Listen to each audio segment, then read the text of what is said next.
Hello, everyone. This is Marianne, your host, and today is April 28th, 2016. And welcome to our Thursday night call with myself, Cynthia and Mare, and again, thank you. Thank you all for coming. We are on every other Thursday night, and we provide information about the new moon and the full moon, and the Diamond Network, which we are part of, has calls every Monday through Thursday, with the main call being on Monday night. Tuesday is Voices from the Alternative World with Sonny and Dale, and Wednesday is the Candy Shop Show with Candy and guests, and Thursday night we alternate with Liz and Candy. And all the information is on the site Diamonds with an S, forever31.blogspot.com. And like I said, we're going to have a great show tonight, and we will be providing tonight information about the new moon, which is on May 6th. We'll also be doing the Law of One, so you can mentally put your concerns in and say the Law of One with us.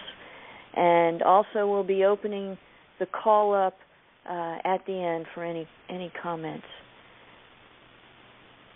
And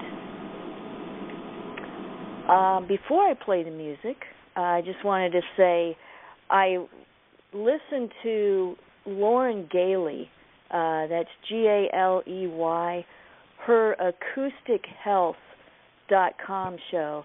It's acoustic, ACOUSTIC, health.com. And she had Patricia Cota-Robles on. And Patricia, as you all know, is phenomenal. And it's hard to summarize what she said. So basically, if you are interested, please go to the site, and there is a replay of what was on tonight.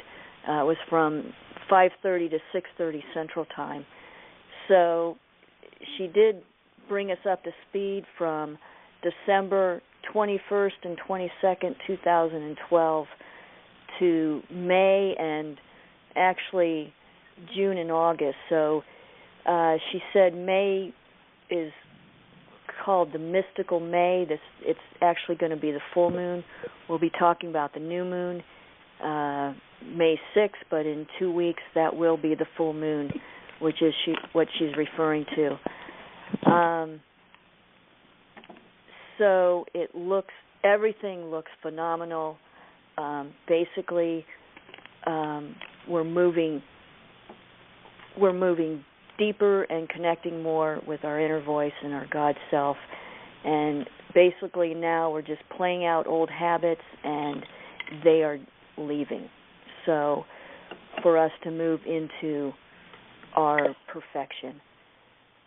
So and with that, I am going to play Inner Guidance again. I've been just guided to keep playing this. I think many of us are connecting with our inner guidance and deepening it.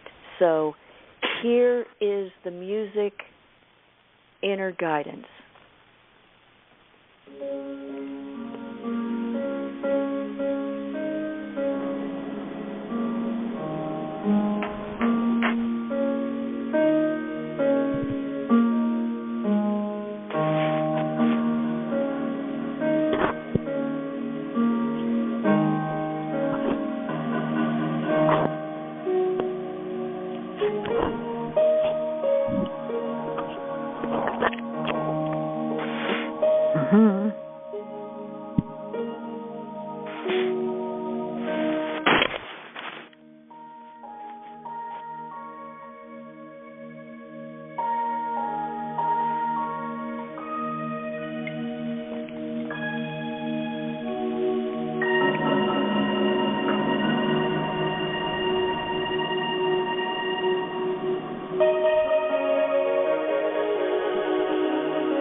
Cynthia?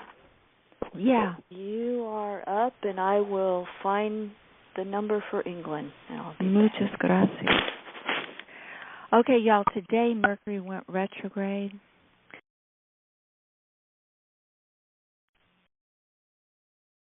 Okay, that little voice. I was recording there. Okay, today Mercury went retrograde, and it's a very good retrograde chart. I'm going to go a little bit into the Mercury retrograde because it's very comforting, and it goes into what Marianne was sharing about what Patricia Cota-Robles was saying. Whenever any planet goes retrograde, it stimulates the parasympathetic nervous system, which is our deep meditative inward state where we discover our inner worlds. So Mercury is going to be putting us into this deep meditative state until the 22nd of May. And then it's going to go direct, and it'll be back to where it is now on June 7th. And where it is now is at the place of mineral compound mysticism. As you know, we have a lot of metals in our bodies, in our foods, in our air, in our waters. The metal war has been huge. You know, mercury, fluoride, I think it may be a metal. I'm not sure. But this whole issue around the metals in our environment is not only going to be addressed in deep introspection and meditation, but there's going to be this huge emphasis on transmuting these metals. Metals, magically and alchemically in the ancient teachings, are very malleable as far as impregnating them with frequencies. And all these metals can be impregnated with frequencies by people in meditation who will directly access them with creative imagination and victorious command. In other words, through visualization, you can affect the electronic oscillations. In other words, the ancient alchemists could turn lead into gold. And I'm thinking we have to end exactly at 10:30 Eastern Time tonight because of work-related issues. But I'm really going to just read a little bit of 24 Taurus because metals are huge in this changing time that we're in. And what this is saying to me is that it's like in the Bible where it says all things work for good. The metals that have been used against us can now work for us. So let me just read a little bit here. This is 24 Taurus, the heavenly host of Kamalo. We have many faculties and ranges of effectiveness and are very well acquainted with the secrets of mineral compounds and their mystical application. We guard these secrets well. We inform a mature individual about the analogies of various metals to spheres, powers, and individual spirits, and all such, and how these powers can be magically made use of in the mental, astral, and physical worlds for those who work for the highest good of all. If requested by a responsible person, we reveal a number of formula for the making of fluid condensers and also means to manufacture various items helpful to magical evocation. And then it goes on. But I just want to say we've all had a lot of lifetimes. And those of us who are allowed to incarnate during this war of Armageddon are very advanced in my book. And we may have been drugged down, doped down, misinformed, and everything else, and traumatized to the hilt. But we've had other lifetimes where we studied the mystical path. Maybe we meditated high in the Himalayas. Maybe we, traveled the seas to different mystical sites.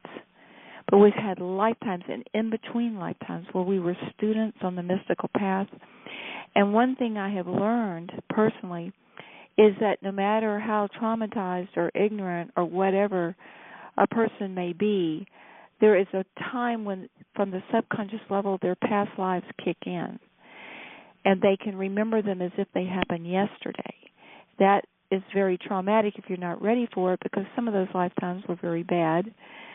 But a lot of the lifetimes were very good too, and you just have to have the maturity to deal with all of it, to be able to look at all your lifetimes and just give thanks for all of it and see why you went into those spaces, those movies, and what you learned in between the lifetimes and why you chose the ones you did. But long story short, a lot of us have been trained to work with mineral compound mysticism. And so with Mercury going retrograde, so we're very inward, we're going to find that people are going to start remembering. They probably will remember intuitively how to work with the metals of the earth, and that's fine. But, long story short, you go into a deep state of meditation and you reconnect with just pure being, where you feel yourself one with everything. You feel yourself one with everything in space and in time, and with the creation of space-time. And then from there, you would connect with the metals of Earth, all of them, the ones that are inside the Earth and the ones that have been mined and used for other purposes. And there, you would visualize these metals being impregnated with divine qualities so that they are vibrating at frequencies that are the highest good of all concerned. And in deep meditation, visualizing and feeling the emotions of suddenly all the places that have metal wiring in their walls, people's cars, the metals in their body, the metals in the food, the metals in the water, metals everywhere, the high power lines, your kitchen utensils for that matter, your cooking pots, all metals in dump yards everywhere, railroad tracks, suddenly being filled with divine love and transforming and transmuting their electronic and atomic oscillations to being transmitters of these divine qualities, these divine states of awareness. And that's been done forever. And, of course, we weren't taught this in this lifetime, but we've been taught it in other lifetimes, and we will remember how to do this, even if just intuitively. So that's my recommendation for the next few weeks, is just get in touch with the metals, in your jewelry, and your car, and your house, in your city, and just intuitively connect with these metals. And in a state of divine inner consciousness, connect with your own divine perfect self. Sure, you may be a girl or boy this lifetime. You may be traumatized. You may be levitating over Mount Kalisa in bliss.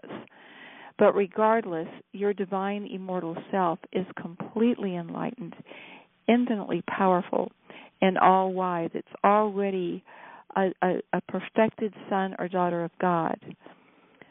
And connect with that frequency superly by intent. Just ask that it come in. And you can ask that self, and by the way, this will be connected within your superconscious mind and your subconscious mind to connect with all the metals of the planet, and the hulls of the boats and the train cars and the antennas everywhere, all the, military equipment, everything. Every atom and molecule of metals everywhere of whatever kind, and impregnate it with the frequencies of divine love, of the law of one, of divine perfection, and feel and imagine this happening, and this will happen. You can also use this same technique to change DNA. Now, you can change your own DNA, but you can change the DNA of everything on the planet. Now, this chart the reason you can do that is because you're one with it. In a deep state of meditation, you go into this oneness with everything. You know, Christ said, what you do unto the least of these, you do it unto me. And he meant it literally. He was dead dog serious. You're doing it unto me. And he said, all that I do, ye shall do and more, including be in that state of awareness. So if you are one with all this stuff, you can change it. And these are some of the deep mystical secrets that have been hidden from us. They wanted us to feel helpless and to see power outside of ourselves, whether it was in a religion or it was somebody up in the clouds or somebody who's going to be here, you know, in the future. But they didn't want us to connect. And even Christ, though, said, seek ye first the kingdom of heaven, and all else shall be added unto you. The kingdom of heaven is found within. So whenever you see these retrograde planets, we are being kicked. Our sweet little fannies are being kicked inside to find the kingdom of heaven. And that happened today at 1:21 p.m. Eastern Time. Mercury went retrograde at exact degree of mineral compound mysticism. There is a lot of stuff on this chart that has to do with help from other spheres, from other planets, from other dimensions. The part of fortune is at extraplanetary power. Uranus is at victorious command. Chiron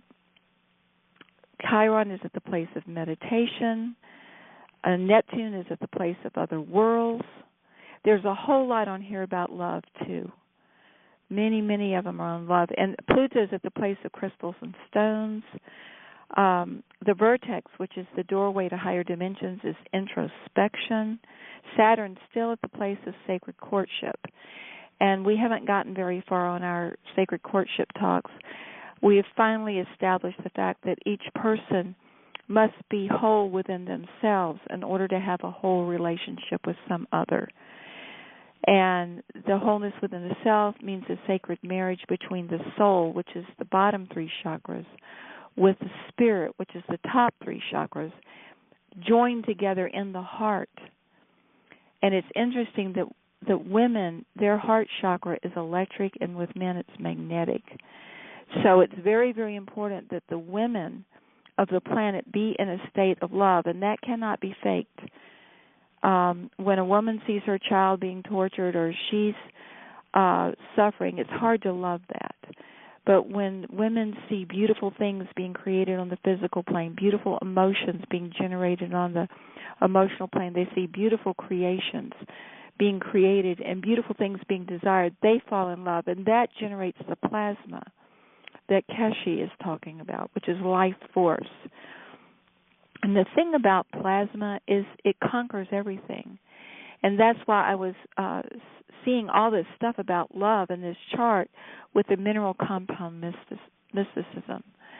So if we impregnate all these metals with divine love, basically that's a Kesh machine, a Magev machine, because he's able to generate plasma.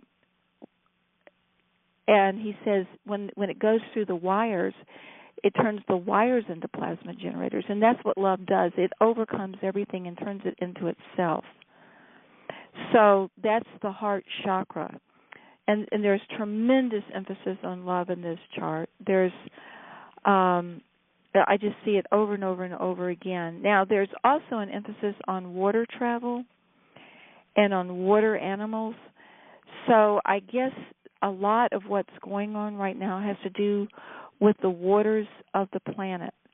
And remember, our bodies are about 80% water, too. So the waters in our bodies, that which is traveling through our blood, organisms, and different elements in our blood, but also in the waters of the earth and the waters that are in plants and in animals. There's tremendous emphasis on waters and healing of the waters. So it looks like there's this thing of the metals and the waters being healed primarily through deep introspection and divine love and other divine qualities being coded into them. Dr. Emoto did a lot of work about how water holds information. And believe me, it does. Water's like a supercomputer when it's real clean. and it will store and download information, which is a secret of healing springs, which is a big deal. As we go into this new age, we're going to be meditating around springs and water, bodies of water, and we're going to be transforming the molecules of the water into supercomputers of divine qualities. It's just going to be wonderful. So I'm just going to leave the Mercury retro chart now, because the real purpose of these calls is the new and full moons. And the next new moon is going to be on May 6th. That's about a week from now. And this new moon, let's see, the planets are conjunct some very interesting fixed stars. And when a planet conjuncts a fixed star, it adds tremendous power, extraplanetary power to it. And I've noticed that Venus is going to be conjunct two fixed stars. One is Hamal, which is to follow one's own path. And the other one is Shader. I'm not sure I'm pronouncing it right. It's Schedir, which is the queen female power. So the divine goddess is being awakened within all of us, and in such a way that we're going to be following our own inner guidance instead of some old belief system. We're going to be listening to our own divine kingdom of heaven within. But interestingly enough, let me see if I can find it. There's another one here. Oh, yeah. Vesta is conjunct Algol, Algol, which is female passion and intensity. However, Vulcan is conjunct Capulus, which is male, sexual, and aggressive. And the Earth is parallel Sirius, which is the mundane becoming sacred. And that's really what I want to talk about, is with this new moon, all over the Earth, there's going to be this huge emphasis on the mundane becoming sacred. We're going to start finding that things that we took for granted, things that we just thought were objects, things that did not seem very important to us, we're going to start seeing it through new eyes. We're going to start seeing even the most simple thing as a miracle. Every little mushroom, a flower blooming, a tree sprouting new leaves, just being able to walk down the path, just having eyes to see, just the beauty of a breeze against your skin. Very mundane, everyday things are going to increasingly become objects of great wonder and awe. We're going to start seeing them through new eyes, like an infant, in purity and innocence. So I'm very excited about this new moon. I was thinking maybe to start off, I would like to read the part of fortune, because it is exactly conjunct the rising sign. And the rising sign in any chart is the mystical path. Now, this is going to just probably tickle you to your toes. The part of fortune and the rising sign is at the place of plants. Okay, we just covered mineral compound mysticism, where they put metals everywhere. Well, plants was another area of great contest in the Battle of Armageddon. The GMOs, depleting the soil so the plants wouldn't have much nutrition, making certain plants illegal that are very good for us, promoting other plants that are not, such as nightshades. Nightshades are your tomatoes, your potatoes, and your peppers. Just Google it. They're nightshades. They promote inflammation, and they have become a major push. Oh, tomatoes, peppers, and eggplants, and white potatoes, and just a huge thing in our diets. And it's okay to have them sometimes, but just as a steady diet, it's just been a war over our food.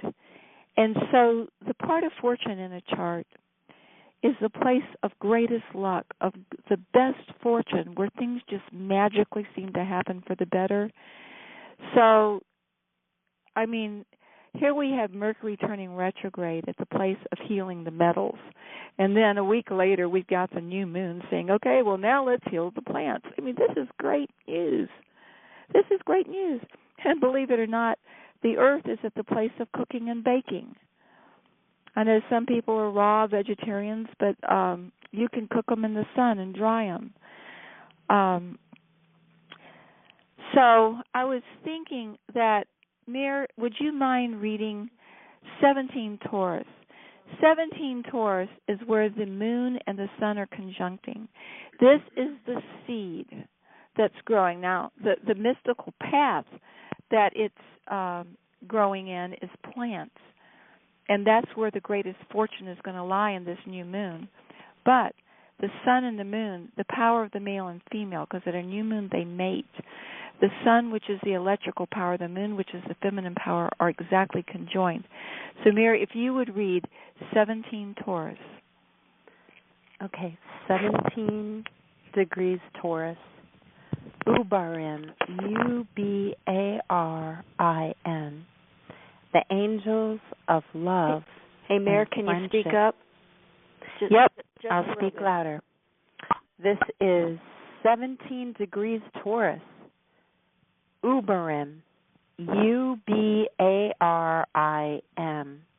The angels of love and friendship. And we ask you, Ubarim, to be with us all at this moment in time. Beloved, in my Father's house are many mansions. The universal family of humanity, including family members from other spheres, expressions, cosmic love in day-to-day relationships. We inspire people to create such relationships so that the highest good of all happens. This is done through personal rulership over will and feelings, understanding of the original, pristine quality of all in universal mind. Transformation, inner guidance, comprehension of cause and effect are beautiful emotions. Toward this end, we are preparing every man and woman. Imagine the world as a place where hearts of people leap in joy and ecstatic recognition whenever eyes meet. Imagine that every street and byway is heavenly, and the chance passing of a stranger is an opportunity to experience another unique and splendid aspect of divinity dressed in material form. Eyes are the windows of the soul. Eyes are exposed ends of the optic nerve, which is connected to the pineal, pituitary, and hypothalamus glands located in the cave of Brahman, in the brain, where resides also the physical receptor of subtle guidance from high realms of spirit. This means the eyes are a direct link through which the spiritual self of one person can glimpse the spiritual self of another. The presence of spirit shines through the unique and special eyes of each child of light with inimitable splendor. Beautiful qualities of transcendence, such as compassion, purity, the sacred, innocence, personal authority, ecstasy, and every other wonderful gift, is unimagined richness and variety are often seen and felt as blessings through deep, meaningful eye contact. All that is required for miraculous transformation is a change in attunement on the part of the viewer from one who looks to one who sees. This shift in perspective from mundane to cosmic will become commonplace in the emerging age, a time when every day may be full of magical encounters. The blazing up of love and friendship is our specialty, Ugali, because feelings are magnetism, are gateways to manifestation on the physical plane. We inspire strong love and friendship that spiritualize the material. We encourage impregnating of jewels and talismans so that beautiful, powerful feelings of love and friendship continue to bless others through their wearing. We are happy to charge rings and amulets with the magnetism of love and friendship, and we do so when asked. Charging of objects is a very practical expression of love in bringing heaven to earth. The objects then carry and transmit vibrations of higher consciousness. As love shows itself on earth in practical ways, love and friendship between daughters and sons of universal perfection and with all other beings in creation create waves of magnificent emotions. These attract heavenly hosts and also penetrate matter, making men the ground, making even the ground holy. In this way, heaven and earth become one, and the Alpha and the Omega join into unity. All creation desires to express perfection and love in practical day-to-day life. Prophets of old told of this time, a time when polarities no longer collide to conflict, but instead merge in perfect harmony, as night works with day and up works with down. Polarities of masculine and feminine energy are courting one another through expressions of sacred love and friendship. The resulting ecstatic union and bliss gives birth to heaven on earth. Within every son and daughter of divinity resides all polarities, for humanity is the microcosm of the macrocosm, the below of the above, that which is made in the image and likeness of God's Spirit, in the likeness of God's will. Understanding of polarity is the virtue of letter B of our name. As each person unites all polarity within themselves in blissful union, seeking the highest good of all, so can they unite with polarity in the outer world in bliss and peace.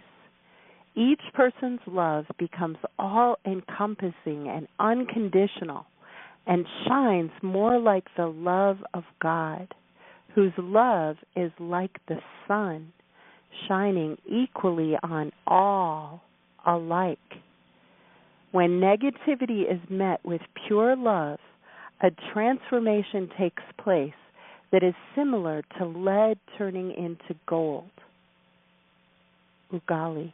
Through all-encompassing love, the appearance of any lesser trait can be transmuted into perfection Just as an acorn develops into a mature tree, so do people develop into mature gods and goddesses.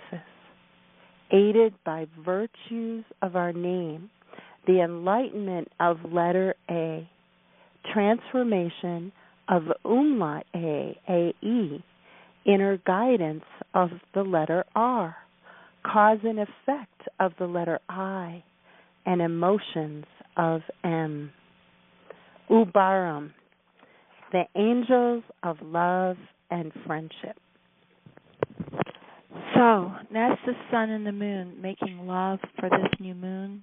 Now the outcome, which is the north node, is fragrance and aromatherapy, which makes perfect sense when you realize the mystical path and the part of fortune is plants. And 1 degree away will be Jupiter at the place of medicine and healing. And as we all know, most effective medicines come from the plant kingdom. Now, I find a huge emphasis on gnomes in this chart. For example, Vulcan is stationing at the place of gnomes. And whenever anything stations, like I said before, it's very, very powerful. Mercury is stationing today at the place of mineral compound mysticism. Whenever a point stations, that particular degree is going to be very, very powerful for a long time. So at this new moon, there is this huge emphasis on gnomes being weapons of the gods. Vulcan stands for the weapons of the gods. In other words, what I believe, and just check your inner guidance on this, after looking at this chart, is that enough of us are awake enough and understand the forces of creation enough to connect with the powers of the earth element, and through divine love and the powers of introspection and meditation, do with the gnomes what we were talking about earlier with doing with metals. We're going to connect with them. We're going to love them in love and friendship. We're going to recognize them as elemental beings, intelligences, who are responsible for the formation of Earth. And we're going to, as sons and daughters of God, use victorious command and infinite cosmic love to program the gnomes of the earth with the law of one. And that's going to set them free to use their massive powers to make corrections wherever they need to be made, not only making corrections, but also whatever is the highest good of all concern. For example, I've heard rumors that a new continent is arising in the Pacific Ocean, that already new islands are appearing. While they're keeping this secret, I do not know. I'm sure we will figure it out. Now, Chiron is at the place of, Ceres is at the place of love, victory. Sedna is at the place of the magic of love. The vertex, which is how you access higher planes, is astrometaphysics, which is what these calls are about. And I was just wondering, and again, the plants appear a number of times with different divine heads that all work with plants. Now, Mars is going to be at 7 Sagittarius. And the Nadar, or the bottom of the chart, is exactly on the great attractor, with Saturn just 1 degree away at the place of sacred courtship. And Mars is at the place of picture making. Now, picture making can do 2 things. You can make a picture outwardly that people can see, such as a photograph or visual art or a movie, but you can also make pictures in your mind. And the language of the brain is pictures. And you can telepathically send pictures that you create in your inward imagination. And since Mercury is going to be retrograde, and there's all this stuff, emphasis on introspection and deep meditation, if you will create pictures in your mind of what you want for yourself and for the collective, right now, this is like a hugely powerful thing to do. I mean, it's always powerful. But you'll see in a week when Mars is at this degree that sitting down and just saying, okay, now, what would I like to see for myself? Well, see yourself as young and immortal and enlightened. What would I like to see for other people? See them as young and immortal and enlightened. What would I like to see in my environment? Imagine it beautiful, where the homes are magical, they blend in with the environment, they're environmentally friendly, they express the divinity of the people living in them instead of all looking alike. For yourself and for others, make pictures in your mind of animals just happy and healthy, and environments happy and healthy, and children twinkling and laughing with joy, and young adults, exuberant in their divinity. Let's put smiles on faces here in our visual images. Marianne, I was wondering if you would read one. I'm not sure. There's Venus. Oh, let's do Venus. Because tomorrow it's going into Taurus. Tomorrow Venus is entering Taurus, and that's a big deal. Venus is very comfortable in Taurus. It's like it's exalted there, because Taurus is one of the 4 living creatures before the throne of God. There's a fire, air, water, and earth creature. There's Leo, Aquarius, Scorpio, and Taurus. And Taurus is the place of heaven on earth. So thank you so much for suggesting that. If you would read Venus for this new moon chart. It's 9 Taurus, is that right? Yep, 9 Taurus. Okay. All right. 9 degrees Taurus. This is Venus, Oriental, the angels of mystical behaviors. Beloved, divine love manifests in the behaviors of sons and daughters of divine being. We inspire gestures, postures, prayers, and ceremony in daily life that align being, will, thought, feelings, and sensations in the physical body temple with divine virtues. Through these empowered behaviors, divinity profoundly impacts the physical realm. Demonstrating will for perfect expression of cosmic love in practical terms often comes about by mystical actions resulting from knowing made possible by love. This brings through changes, allowing harmony to prevail. Mystical behaviors come from a strong intuitive connection and inner guidance, clear conscience, and the experience of unity with all. Intuitive, inner guidance inspires sitting in certain postures, called asanas, and performing prayers and movements that express heightened states of consciousness. Mystical behaviors have great power to anchor heavenly states into physical reality. The roles and functions of sons and daughters of divinity as inspired creators of the physical world are those of splendor and majesty, true spirituality, vitality, and beauty. And that is Oriental, the angels of mystical behaviors. And I just want, thank you, that was beautiful. I just want to remind people that on this planet, those who work magic as a profession have a huge emphasis on Venus. Venus in the hierarchy of planets is how we receive love. It's in your birth chart, you would look at where your Venus is, and that's how you receive love.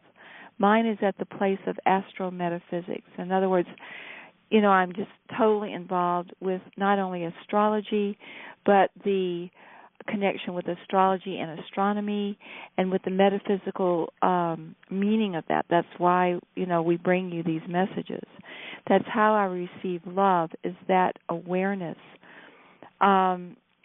So in this chart, the people will be receiving love through mystical behaviors. So if during this next moon cycle of 28 days, it starts on the 6th of May at 3:30, in the afternoon Eastern time, wear that goddess dress, wear that sacred jewelry or that pouch of sacred herbs. Put your hands together and bow and do namaste when it's appropriate. Meditate, go within, and feel your divine oneness with God and Goddess and all that is. Feel your divinity through many lifetimes. And then when you look at someone, give them that special look, eye to eye. You might feel guided to touch someone maybe just put your hands under their elbow, their left elbow, and feel a charge of energy going through your hand into their elbow from your divine self. It could be something as simple as you're walking down the street, there's some people around, they're in an ordinary state of consciousness, and you just reach down to pick up something off the sidewalk and kind of do it with a dance step. Mystical behaviors during this next moon cycle. Mystical behaviors are more important than ever. For example, a hug. And I strongly recommend that when you hug, you put heart over heart. The way we've been trained is you hug like you take your right side over their right side. But if you'll try that and then clear your field and try putting your heart over their heart, it's no contest. It's just night and day. You can actually feel a charge jumping from heart to heart. I've surprised a lot of people. I did a research project last week. I was at this place where different people were coming to pick up food, and I said, I'm doing an experiment. I said, would you, it's with hugs. I said, can we do the regular hug and then let's stop and clear our field and then do heart over heart and see if you tell the difference. There were people picking up food for churches. There were people with their hair dyed a million colors and dreadlocks down to their waist. There were little kids. There were rich kids, poor kids. There was all these different people. And I just indiscriminately just picked them all out. I just didn't let anybody get by me. I said, okay, we're going to do this hug thing and see what you get. And they were amazed at the difference of hugging heart over heart as opposed to how we've been trained. And to me, I just said, well, what else is new? Everything else we've been taught is wrong, too. They couldn't make us not hug, but get us to hug right over right when really we need to do heart over heart. So if your mystical behaviors of this moon cycle include hugging, I am suggesting you experiment with the old way and then compare it to the new way of heart over heart, because it's really something, the difference. It is absolutely amazing. I could hardly believe it myself. Let's see, we're doing good on the time. I can't believe it. My God. I was trying to make this succinct so we could get done by 10:30. It's not even 9:30 yet. I can slow down, Cynthia. Thank you. Okay, so Mir, you're doing great. Let me hand this to you. Hey, and if you, go ahead. Do you want to do the Law of One sometime? Oh, thank you. I'm so sorry I forgot the Law of One. It's okay. I tell you, Mir got here just in a photo finish. We're getting on the call. We had to unload a bunch of stuff, and I was out of breath at the top of the stairs. I understand. Oh, it's right in the middle, so this is a good spot. Yeah, there you go. So okay, for new timers on the call or to the recording, this is the original law of creation. All other laws come from it, whether they are civil laws or social laws, and this law overrides all lesser laws. And I've been using it since 1968 when I learned it from a mysterious person who taught it to me. Talk about mystical behaviors. That one took the cake. And I've used it in all kinds of situations. And for example, back in the late 60s, which is when I learned this, a lot of people were tripping on acid.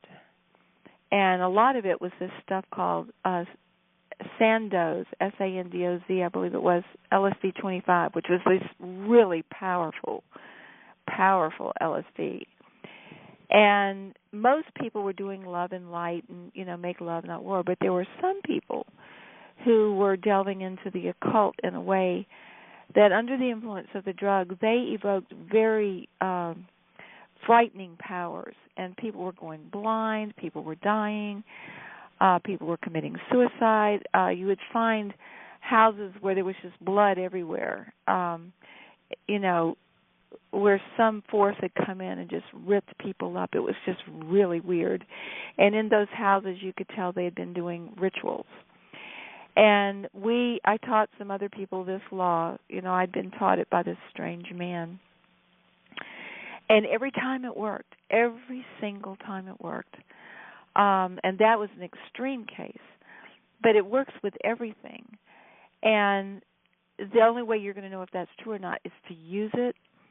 So I'm going to say it and through one whole time, and then I'm going to start again, and we can open up and everybody can repeat each line after me. But please memorize this law. Check with your inner guidance, make sure it feels right for you, of course. That's true with anyone, everywhere, all the time. Go with your own inner guidance and do what feels right for you, always. But check with that, and if it feels right, please memorize it and use it everywhere. If you read something negative in the news, just connect with your divine immortal self, connect with the situation, with every part of it, known and unknown, seen or unseen, and just say to it the law of one. And just briefly, here's the law. This is all you have to memorize if you're going to. It goes like this. We are all one. When one is harmed, all are harmed. When one is helped, all are helped. Therefore, in the name of who I am, and I am one with all there is, I ask that only the highest good of all concerned happen, and I give thanks that this is done. So be it, so it is. Folks, I have seen this work under conditions you wouldn't believe. So let's open up, and I'll say a line. We do this, that the galactics are listening in. We are considered a voting body by the Intergalactic Command. This has been proven. They're listening to these calls. They are considering us as a voice of the inhabitants of this planet. They take us extremely seriously. And that's a long story in and of itself. You can listen to previous calls on the blog page. But let's do the law of one. And I ask the galactics to join with us. I ask the heavenly hosts to join with us. I ask all the elementals, the gnomes, the undines, the sylphs, the salamanders, all beings known and unknown to me, including the electrons and atomic structure of metals. And star 6. Okay, star 6, so your voice can be heard. And you can do it quietly, too. That's okay. I mean, they hear it either way. But the spoken word is very, very powerful. So here goes. We are all one. We are all one. When one is harmed, all are harmed. When one is harmed, all are harmed. When one is helped, all are helped. When one is helped, all are helped. Therefore, in the name of who I am. Therefore, in the name of who I am. And I am one with all there is. And I am one with all there is. I ask that only the highest good. I ask that only the highest good of all concerned happen. Of all concerned happen. And I give thanks that this is done. And I give thanks that this is done. So be it, and so it is. So be it, so it is. So it is. And that's the law of one. That's it, folks. And I was, I heard of a lady who was in the presence of a very high Mason, and for some reason, they're not supposed to. Ladies are not supposed to be involved these days, but she was in the vicinity when a very high ritual was being invoked, and the powers were just off the scale, and she managed to say the law of one while these powers are being invoked, and it was amazing what happened. Those powers took that law of one because they will take the highest frequency. It's just like if you study astronomy and theory and quantum theory, which I do a lot, the way it seems to work when things are sucked into a black hole is all these things are sucked into this black hole, and they come out the other side, and the other side is another time and space and dimension.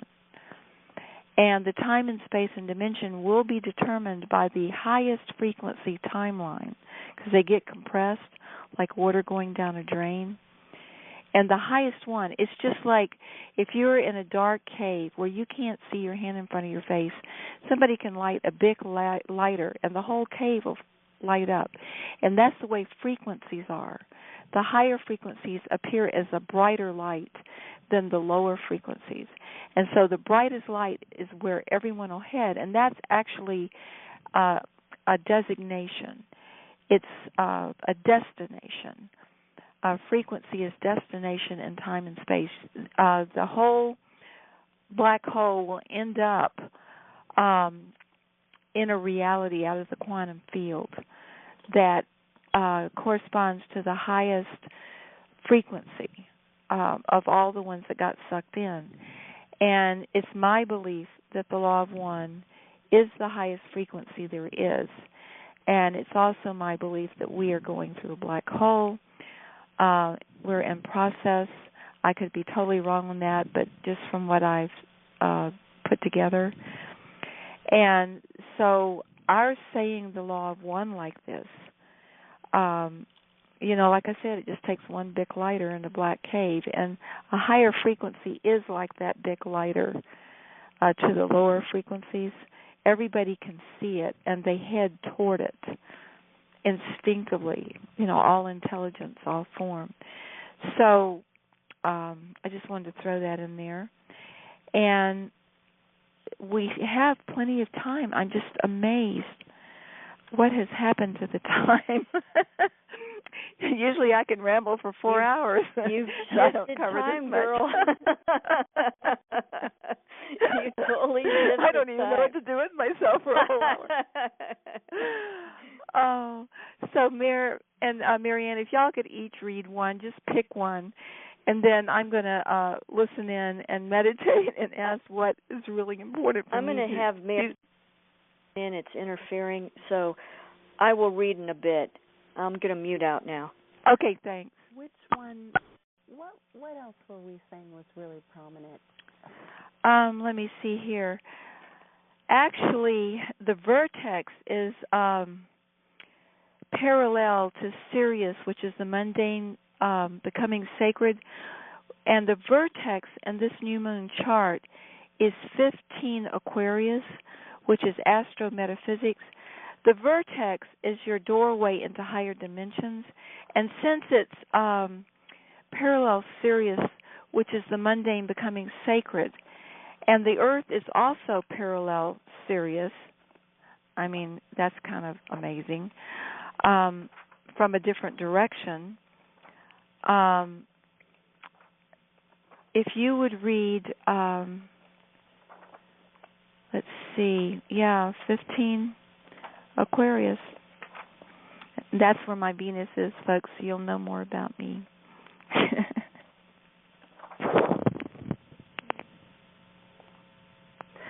Okay, 15 Aquarius. Ugirpon, Ugirpon. The angels of astrometaphysics. Beloved, we teach astronomy and its influence on the mental, emotional, and physical planes. To one who has reached a certain stage of maturity, we vouchsafe information about inhabitants of other planets, about their spiritual development and maturity, their technical achievements, and any other information of importance.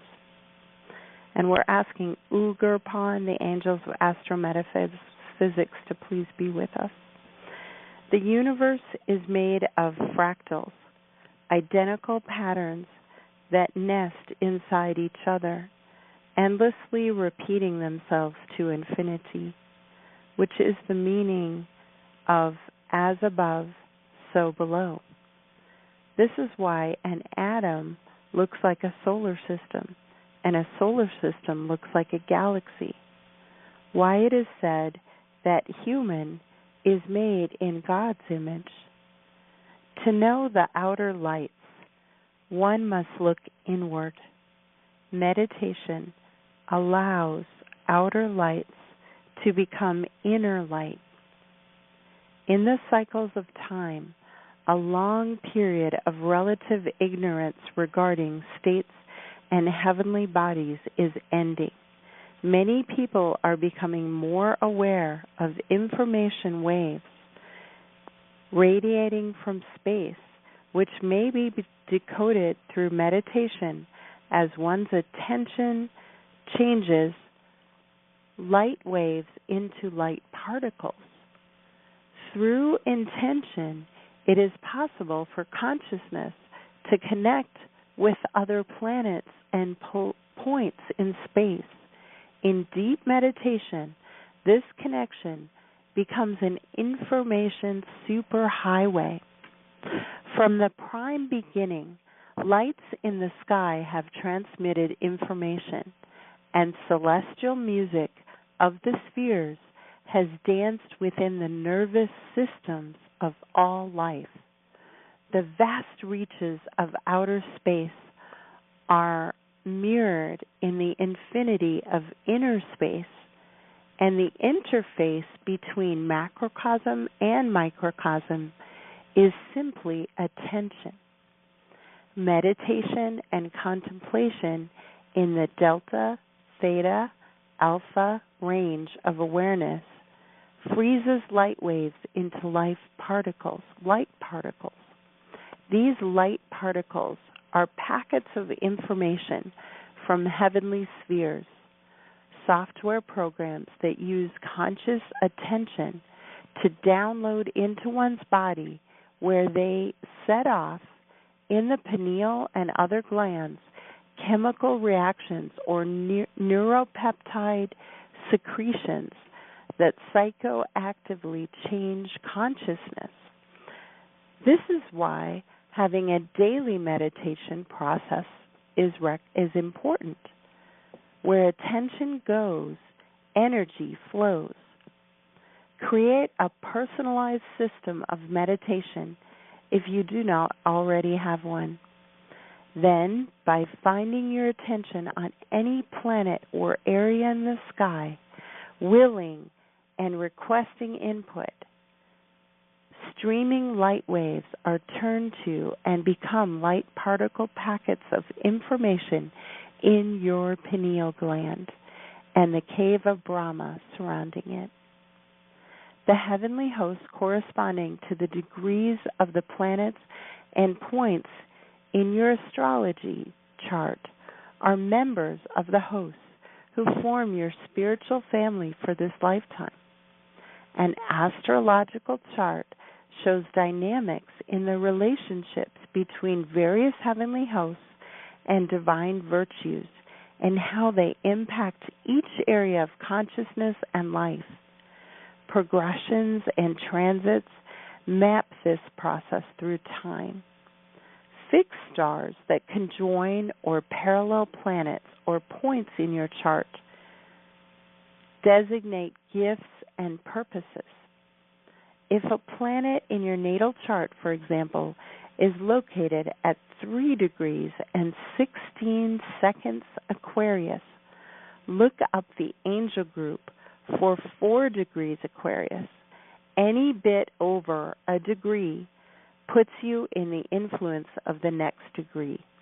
So any bit over 1 degree puts you in the influence of the next degree.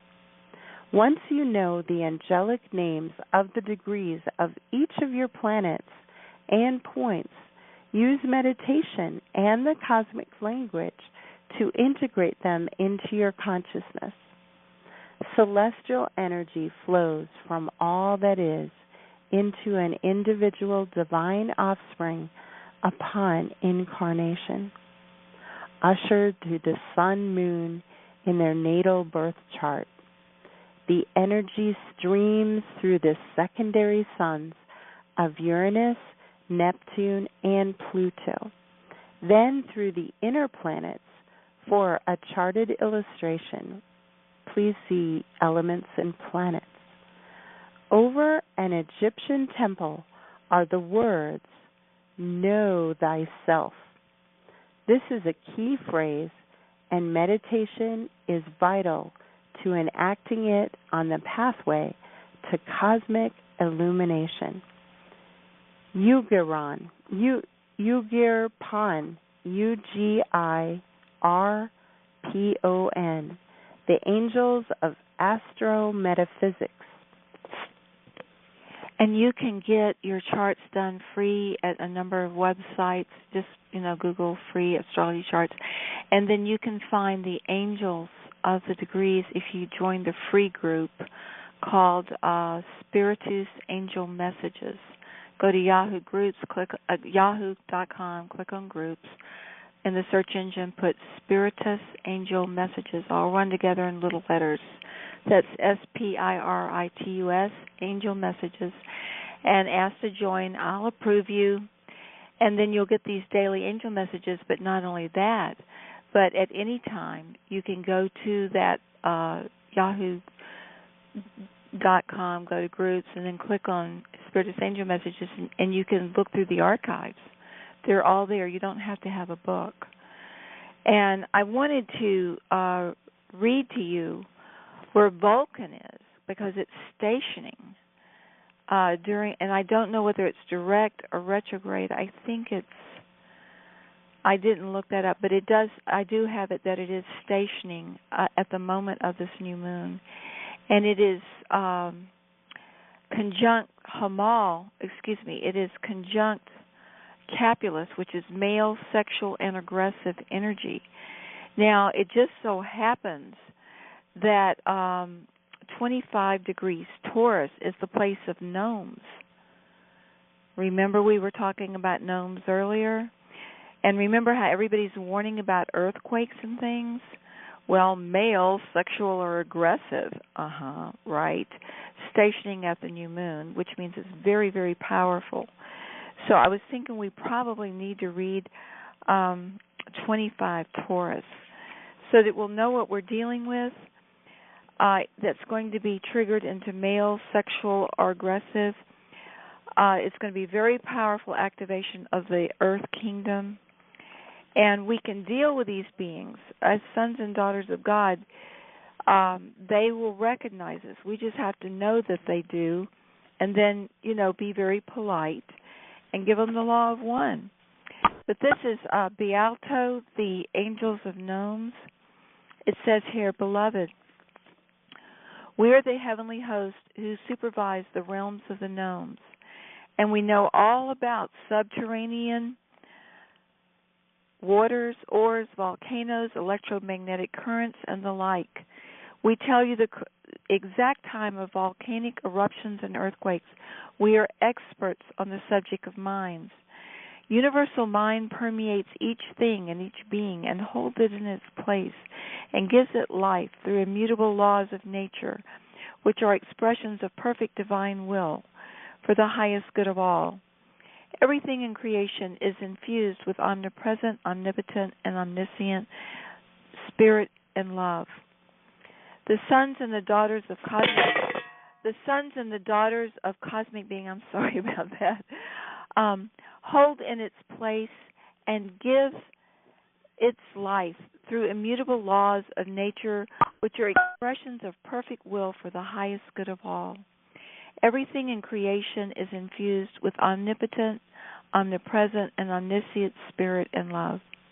I'm sorry, just a minute. That loud noise, let's see. Here we go. The sons and the daughters of cosmic being have been given free will and dominion over creation. Listen first to intuition instead of intellect, so that perfect harmony and peace can be better known in each moment. With high inspiration, intellect, which was created to be a faithful assister of intuition, can better translate intuitive guidance into action and form in the physical world of dense matter. Elemental beings of this realm of matter, of earth, and the underground regions are known as gnomes. They are nature spirits who build up and maintain matter. Always remember that earth and the underground realms are infused with universal consciousness, because this consciousness is omnipresent, omnipotent, and omniscient love in all realms. Humans have been given dominion over earth, and all that live upon, over, or under it. As people attune their wills to God's will for heaven on earth, and heaven and earth become one in perfection and beauty, the beings of the underground realms, the gnomes, are related to with love and familiarity. Then the desires of children of light bring joy and peace to these elementals of the matter, who faithfully energize what is generated through humankind's consciousness and emotions. Because so many people spent generations using intellect to determine direction instead of following divine high inspiration, perfect beauty and harmony among all realms of creation was often forsaken, and gross ugliness and disease resulted in the physical world. The gnomes, who reflect the efforts and the effects of human will, were saddened and sickened by these results of the intellect. Now is the time when divine love flowing through the hearts of the children of God awaken high inspiration and true morality. Now is the time when the intellect performs its functions as a faithful assistant to true morality and high inner guidance, as it was meant to do. Now is the time that people in purity and humility and love learn from the laws of nature and work in cooperation with them, lovingly guiding the gnomes of earth to build heaven on earth. The most beautiful gift humankind can give back to their divine parent is gratitude for the privilege of life and the use of free will in following the laws of nature to exhibit the beauty and the splendor of all godly qualities on earth as it is in heaven. So, considering the Vulcan in mythology is the weapons of the gods, in other words, we just heard from the Ben Fulford report that 3 huge military underground bases were nuked, and it caused earthquakes, big earthquakes. And we heard that a number of so-called earthquakes were actually nuclear explosions, and there's a way they can tell. It's just these things that measure earthquakes. There's a way that shock waves come in and deteriorate for nuclear explosions that are different than from earthquakes, so they can easily tell. And so if the weapons of the gods, if we're having a spiritual war, as in the War of Armageddon, which is a spiritual war, and they're using the weapons of the gods are the gnomes, and it's conjunct Capulus, male, sexual, and or aggressive energy, then it makes perfect sense to me that since Mercury is retrograde and we're in states of deep introspection and we're transforming the metals. I mean, a lot of these military installations and weapons have metal in them. You know, computers have metal. And if we spiritualize the electrons and the atomic structure of all metals with the highest good of all concerned, and in deep meditation we connect with the heavenly host of the earth kingdom known as gnomes, and we, you know, what I'm going to do is I'm going to apologize. You know, I'm going to connect with them and I'm going to say, look, I apologize. I am so sorry for anything I've done in any of my lifetimes to disregard the sacredness of Earth in any way. And on behalf of my brothers and sisters, because we're all one, I apologize for everything ever done to the Earth Kingdom that was not in the highest divine love and the law of one. And I am going to ask for forgiveness. I'm going to do Ho'oponopono. And then I'm going to picture make in my mind, because picture making figures very strongly in this chart. I'm going to make pictures in my mind of the gnomes being in states of divine love and ecstasy, peace and harmony. And I'm going to visualize the earth just splendid with beauty, just splendid. And it being done in a way that's the highest good of all concerned. Hey, Cynthia? Yeah. Excuse me for interrupting. Oh, yeah, go ahead. Chiron, that's at 25 degrees Pisces.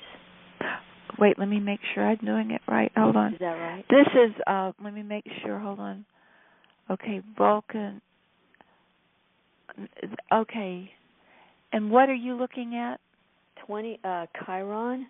Oh, I was doing Vulcan because it's stationing. Okay. Vulcan was 25, but you know what? Chiron is probably very, very important next to this one. Would you mind reading that? It's the Angels' Advanced Prophecy. Oh, God, yes. Oh, yes. Okay. Oh, I love it. Go ahead. Okay. And can you tell them what Chiron is? Yeah. Chiron carries the information codes for us to heal the split between our lower self and higher self. In other words, when you look in your chart and you find Chiron, there's free sites on the web where you can look at the symbols, and it'll say this is Chiron, this is Venus, this is Earth, or you can get a book. But anyway, you find where Chiron is, and it is in your chart. And you look it up in the angel messages. And that is how you're going to heal the split between your lower self and your higher self. In other words, we go through this veil of forgetfulness when we reincarnate, and we long for that state of enlightened splendor and majesty of our true divine nature that's eternal. And Chiron signifies how you are to heal it.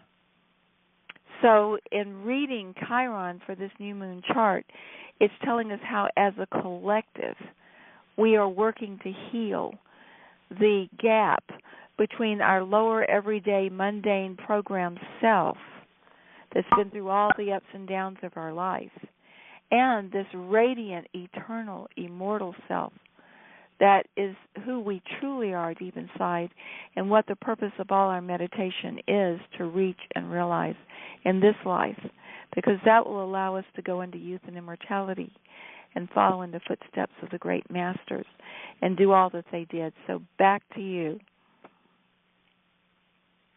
Oh, thank you. That was great. Oh, thank you. We are having a gentle rain here in Austin, Texas. It's just beautiful. Okay, this is Chiron is 25 degrees Pisces.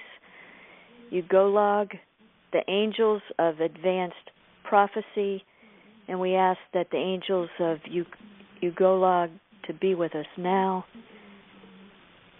Beloved, the virtues represented by the letters of our name inspire ability to read anyone's fate directly and clearly out of the principles of consciousness penetrating all.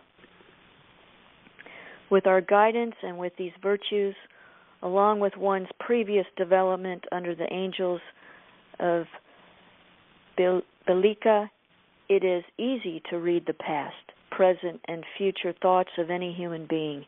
It is also easy to see their emotional development from its origin to its perfect maturity, as well as the physical fate of past or future incarnations. Each individual is a portion of the unified whole, a web of light and an information, a part of and one with Godhood itself. Just as the part informs the whole infuses the part. Rhythms and cycles of life are predictable, mathematical, and orderly. From the smallest to the infinitely large, expressing accordingly to the original plans existing in the mind of God. By looking at, contemplating, feeling, and sensing another state of awareness and meditation, it is possible to see who they are and accurately figure their past, present, and future. When skills of advanced meditation are attained, especially of the cycles and rhythm of life, it is possible to access the qualities of the letters of our name for prophecy and also for changing fate of self and others for the highest good of all. This knowledge comes by focusing in deep meditation on a person and seeing, sensing their present states of development.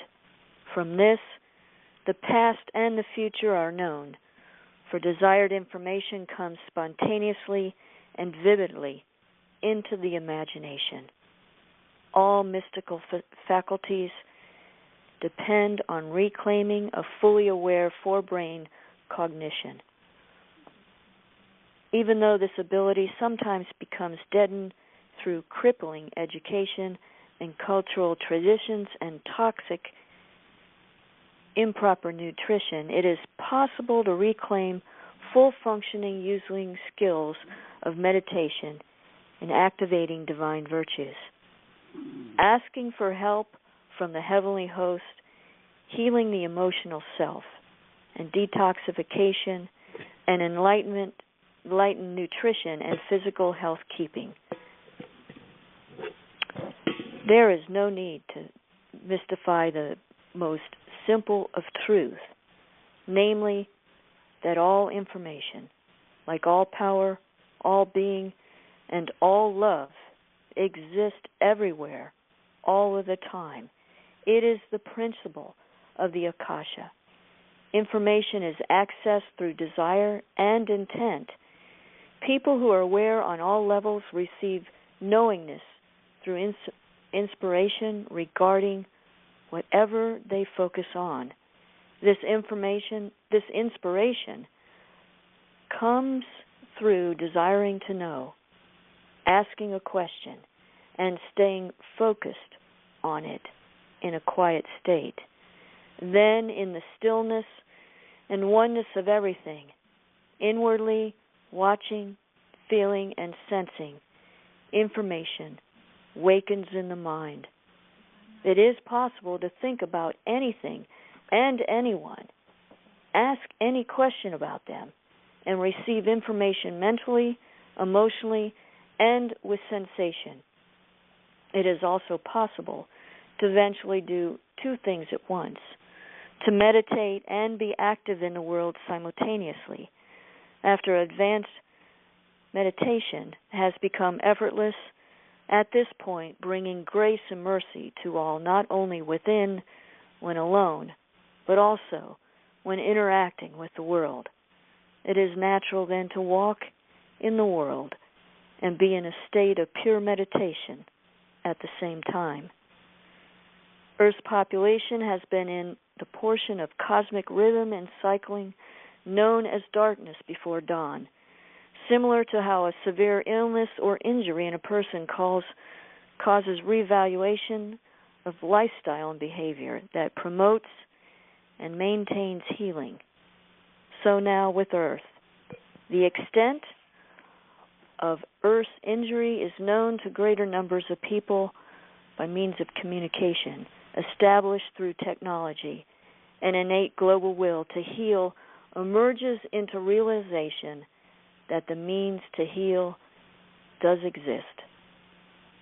The results in self-examination of values and lifestyle, past, present, and future, are contemplated and changes made for the highest good of all concerned create heaven on earth. Flames of divine will and fillings are creating and attracting changes throughout the entire field of consciousness, resulting in spontaneous remissions. As people regain consciousness, the pursuit of material wealth naturally becomes balanced with sinking emotional, mental, and spiritual wealth, obtained consciously by equalizing time and energy in all states of awareness. Abilities to perform miracles are regained this way, facilitating transitions into planetary beauty, plenty, and perfection. This has been the plan all along. We encourage you to overcome any reluctance to ask for help from the heavenly hosts, reminding you we are not outsiders, but extended parts of yourself. This is a unified field. Ask. And that is Ugolog, the Angels of Advanced Prophecy. So, y'all, that is how we are healing the gap between our lower selves and higher selves during this next 28-day cycle that Patricia Cota-Robles was so excited about. Now, the next thing we're going to look into is the North Node, because the North Node is the direction that a chart is headed. Now, remember, the mystical path is plants, right? So now we're going to look where that path is going to lead us. But before I do that, I want to tell you where the South Node is. The South Node is where we're coming from. And the South Node is at the place of pharmaceuticals. We've been through probably 100 years of this amazing explosion of corporate giants creating pharmaceuticals. And some of them have been very good, and some of them may not have been as good as that, and some may have even been used wrongly. But we're moving from pharmaceuticals in this new moon period for 28 days into the place of fragrance and aromatherapy. Now, keep in mind, the Mayans said that we're entering the age of flowers. Flowers. So, Mir, would you read 19 degrees Virgo, which is the North Node in the first house, by the way, meaning we're going to identify in smelling beautiful smells or therapeutic smells. And I suggest not getting, commercial perfumes. I suggest going to the health food store and buying aromatherapy things, essential oils, and do some research into the best and purest ones. We're going to be moving into using incense, perfumes, essences, and smells as a medicine, because medicine and healing is very big in this chart. So, Mary, if you could read 19 Virgo. 19 Virgo. Cobel, Cobel, the Angels of Fragrance and Aromatherapy. And we ask Cobel to be with all. Beloved, the use of scents for healing and inspiration comes under our guidance. We supervise everything that has to do with fragrance in your world. Combinations of scents, properly administered and blessed, bring about healing and inspiration in spirit, mind, emotions, and body. The power of smell is used for healing and enlightenment. It affects every system within the human body. Aromas have powerful effects on consciousness and the endocrine system. The nose is placed adjacent to the brain and is actually an extension of it, so that air mixes with molecules of scent, and this affects the brain directly. Fragrance goes next into the lungs and then into the blood. In the pristine plans for heaven on earth, aromatic vegetation is carefully cultivated for healing and inspiration by the heavenly hosts and children of light. We encourage people to understand the powers of scents and fragrant vegetation, which can be grown with such powerful aromas that the very act of smelling or breathing deeply is most cherished and pleasurable every day and night. Deep rhythmic breathing is a basis of yoga, as well as union with universal being. We teach combining exhilarating scents with deep breathing to enhance health and wellness on all levels of consciousness and being. In this time of the Alpha and the Omega, the science of aromatherapy reaches new heights. Imagine inhaling euphoric aromas on a regular basis. Visualize reading a book or walking with a friend while every breath is filled with the most enchanting, stimulating fragrances imaginable. At different times of the year, different scents predominate, aligning awareness with various cosmic cycles and rhythms. This is exactly the way Providence desires it to be for beloved Earth and beloved children who live upon her. There are beautiful fragrances abounding now, and books and information about healing powers of scents available. Ask for direction, and we guide to both information and essences that greatly facilitate quests for healing and inspiration. Ask us to surround Earth with angelic aromas. We gently enhance sensitivity to smell so that fragrances on a psychic, intuitive level are perceptible. We gently enhance sensitivity to smell so that fragrances on a psychic, intuitive level are perceptible. Different orders of angels are identified by their fragrances. Every person exudes subtle scents that correspond to feelings and thoughts. Ask for understanding of the science of smell. In this way, great healing is available for all. Meditation creates an alternating current of light, of information-encoded electromagnetic power that reaches into the very heart of universal consciousness. Meditate to fill the world with heavenly, beautiful, healing, enlightening, and inspiring aromas. Use of free will in intercessory prayer on behalf of the world and the highest good of all activates the heavenly hosts.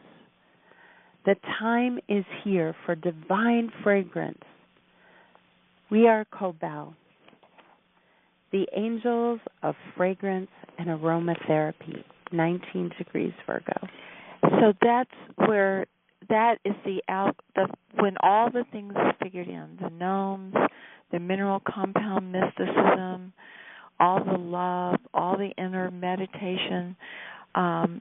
We have for this full moon, this new moon, Mercury is at the place of good judgment. Mercury is still retrograde, and we're in deep meditation, deep intuition, and we're experiencing good judgment in a week. And I'm thinking we do have time. I just am amazed. We can read Mercury, which is good judgment, and then I want to read what's the one called Juno.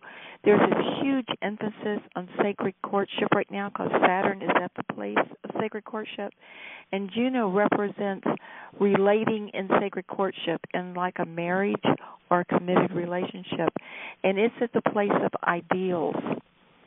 So I want to read ideals, and I want to read good judgment. So, Mir, if you'll read good judgment, I will read ideals. Good judgment is at the place of 22 Taurus.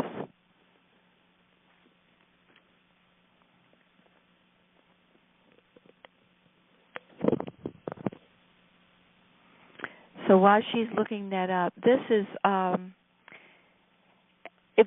the very moment of the new moon, which is what we're talking about, there's a seed planted in the astral bodies of the planet, of everybody. So the seed here is being blessed with deep introspection because Mercury's retrograde, but particularly at the place of good judgment. 22 degrees Taurus. Hyla, Hyla, the angels of good judgment. And we ask Hyla to please be with everyone now. Beloved, we help a child of God acquire a clear mind, good power of judgment, sagacity, and cleverness through the channels of high intuition and inspiration. Sons and daughters of divine being become powerful as they mature in the power of the Word. We inspire very high intuition and good judgment in using this virtue. We deepen understanding and practical use of the power of the Word, represented by the letter H. This is the skill of exhibiting any virtue through conscious being, will, thought, feelings, and sensations. Then we help a seeker consciously use this combination of states to attune to and enliven the virtues with true spirituality and knowledge of cycles. Y is the letter of the knowledge of cycles. Gives excellent intuition and the gift of prophecy. We inspire oneness with splendor and majesty. Letter L, awakening the awe and spirituality and such great vitality that even old age can be turned to youth. When the letter A, original pristine plans for creation, are understood, genius awakens, and mystical faculties, artistical talents, and gifts emerge, as well as command over air and its elemental beings. The path to heaven on earth, in which each man and woman mirrors divine perfection, lies in attaining the consciousness of these virtues. Hyla, the angels of good judgment. So, Mercury turned retrograde today, so we have a whole week of this parasympathetic nervous system interaction with our consciousness, with the wisdom that we're receiving. And at this new moon, at that moment, we're going to have this good judgment as a collective. But here's what I really love about this next one I'm reading is Juno. We have Saturn still at the place of sacred courtship, and we're all courting our own inner completeness, the men uniting with their own inner female, the women with their own inner male, finding wholeness within. But this also means sacred courtship in the outer world sense of being in a beautiful, sacred relationship with another, activating the Kundalini life force, and going through that magical experience of true love. And so Juno, which represents that, is at the place of Sarasi, which is the heavenly host of ideals. So you're going to find that this new moon, everybody's going to be keenly aware of the fact that they want that sacred marriage inside and they want that one special person outside. But there's going to be this insistence on high ideals. So I'll read this. Beloved, we are the original initiators of human ideals. Depending on the development of humankind, we oversee the most diverse ideals of each individual. On all levels of the mental, emotional, and physical, ideals are protected and inspired by us.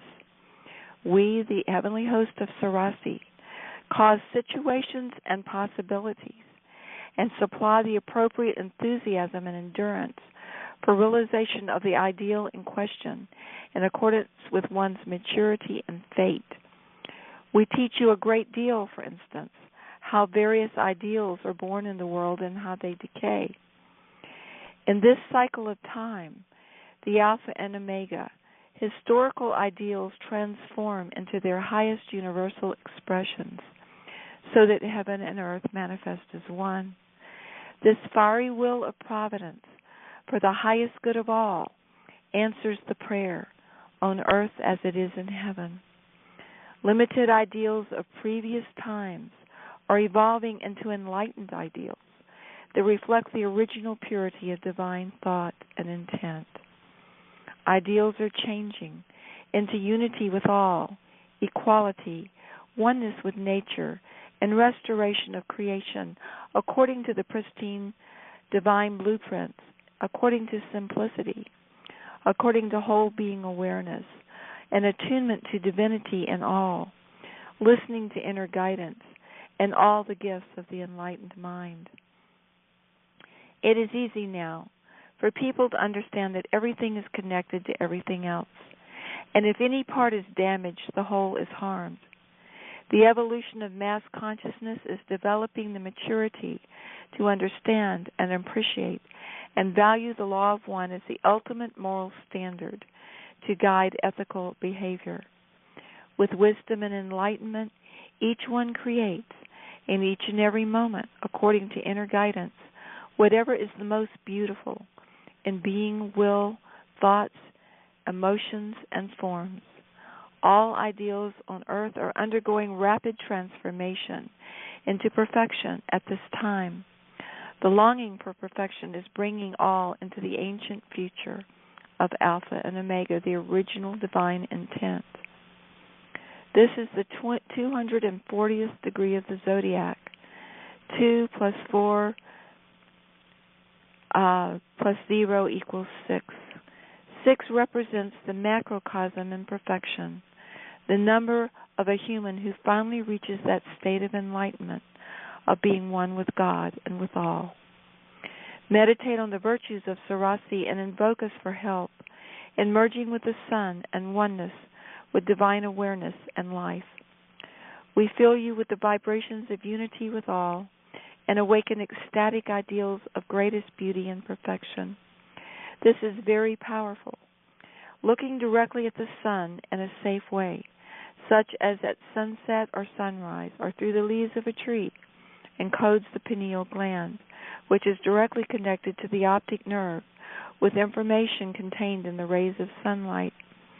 These rays carry the consciousness of the central sun that are stepped down by the solar sun to a vibration accessible to the pineal gland, which then secretes appropriate substances reflecting the infinite consciousness of the macrocosm, Sarasi. And I've been getting emails, and there's one really good YouTube. I only got a third of the way through, but the sun's going through these amazing changes. And it's a change that happens only once every 26,000 years.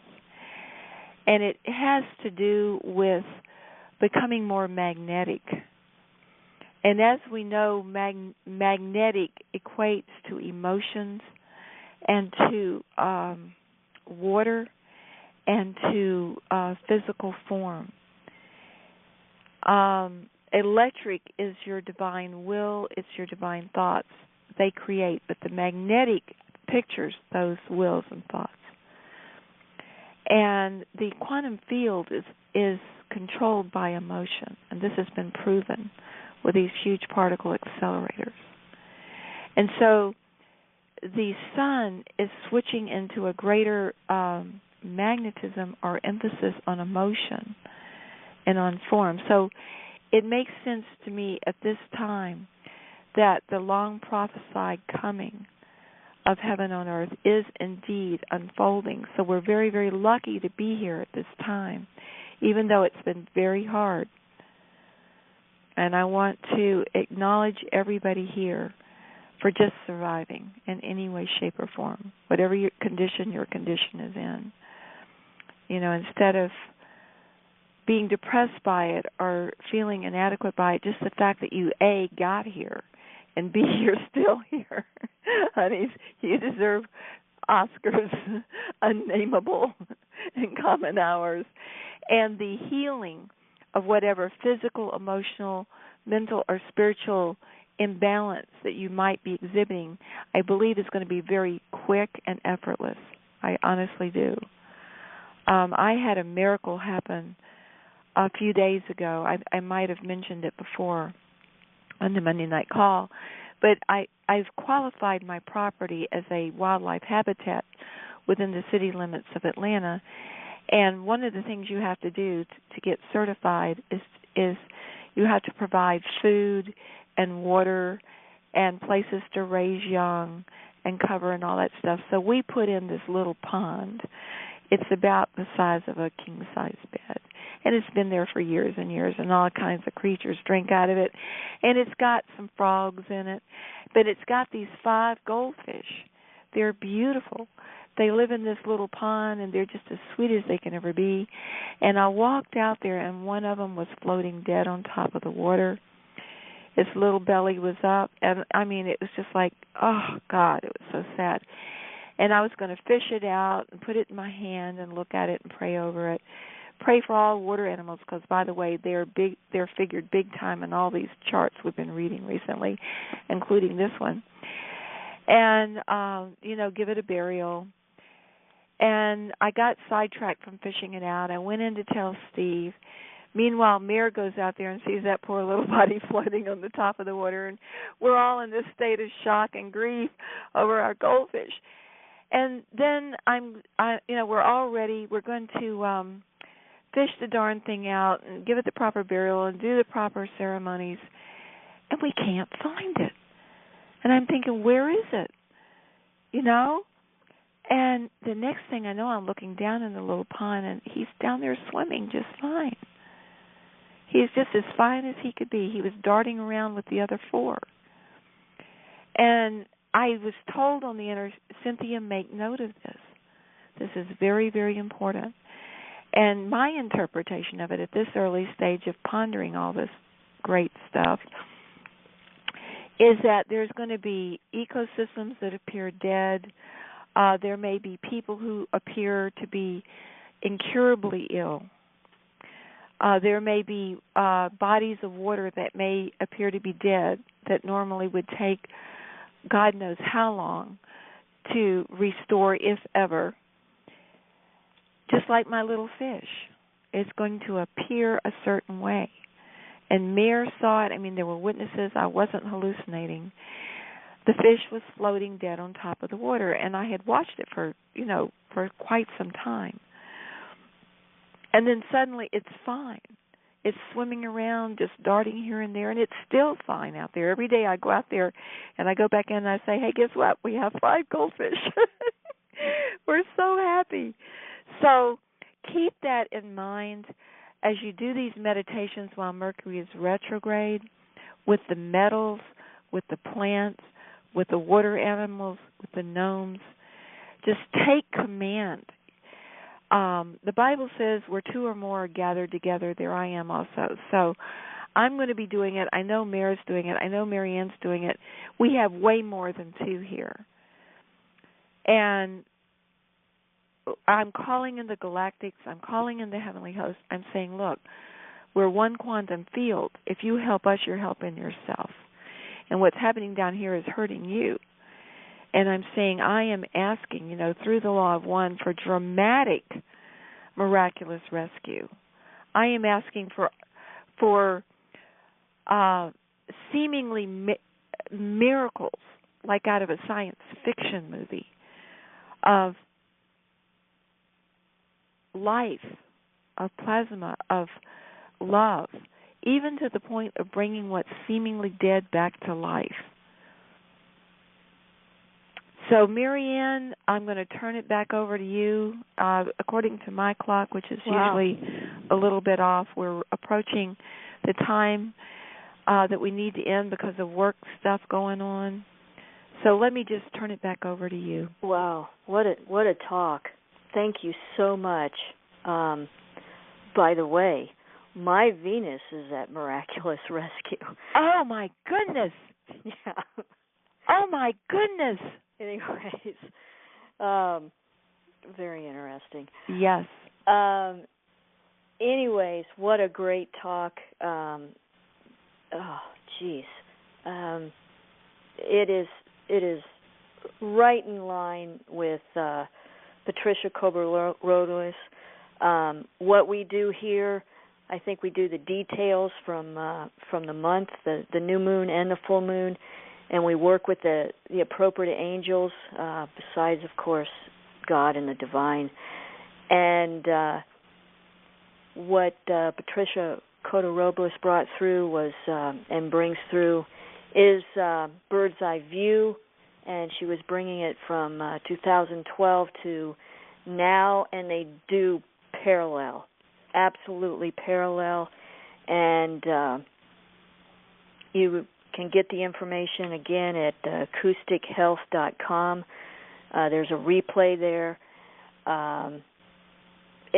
It's amazing how much they dovetail, and so you'll get another beautiful jolt of the divine, and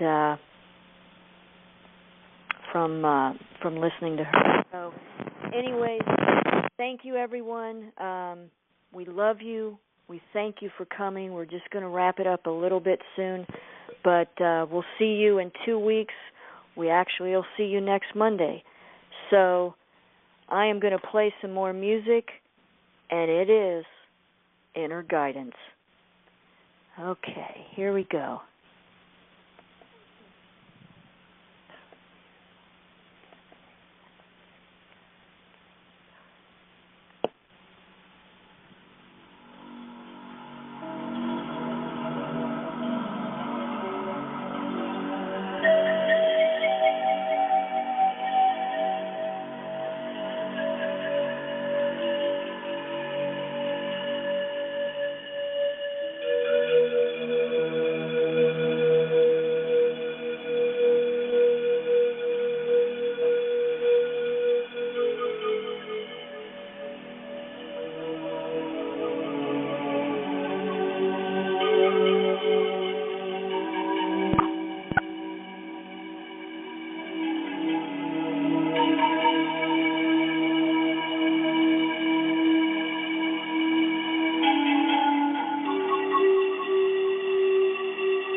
Are you looking for healing or a change in your life to help you enjoy it more fully?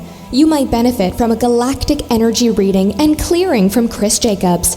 Chris will work with you on a soul level to clear unseen negative influences, implants, programs, contracts, and energetic blocks. Chris Jacobs is a gifted energy healer. Contact him today at ChristopherStephenJacobs@gmail.com.